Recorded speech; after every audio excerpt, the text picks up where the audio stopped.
大家好，我是超子。以后面条别总直接煮着吃了，像我这样做成鸡蛋酱面，做法简单，好吃到停不下来。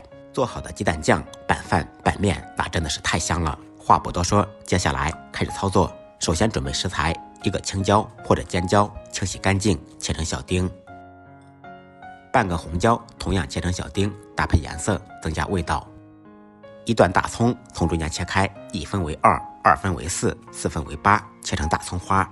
切好以后放入碗中，再来3-4粒大蒜，趁其不备，拍碎剁碎。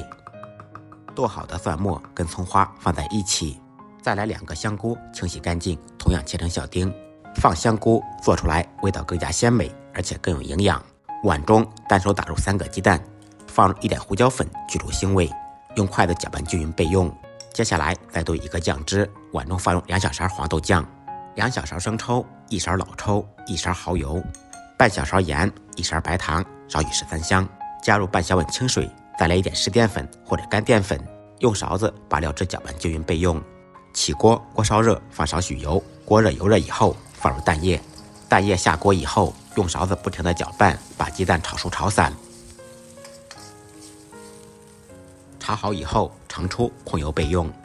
另起锅放少许油，油热以后放入葱花、蒜末，煸炒出香味。小料炒香，放入香菇丁，继续中火煸炒，把香菇炒断生，炒出香味。随后放入刚才调好的酱汁，酱汁下锅以后开大火，用勺子不停地搅动，抢出香味。随着锅内温度升高，酱汁会变粘稠。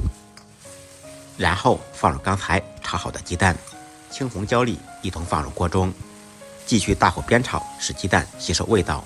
出锅之前淋入1点芝麻香油，1碗超下饭的香菇鸡蛋酱就做好了。做好的鸡蛋酱夹馍拌饭拌面，那真的是太香了。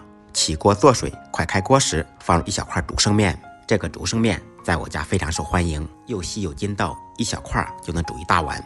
3开饺子2开面，做饭的规矩不能变，2次开锅，2次加入冷水，再煮1分钟，面条就成熟了。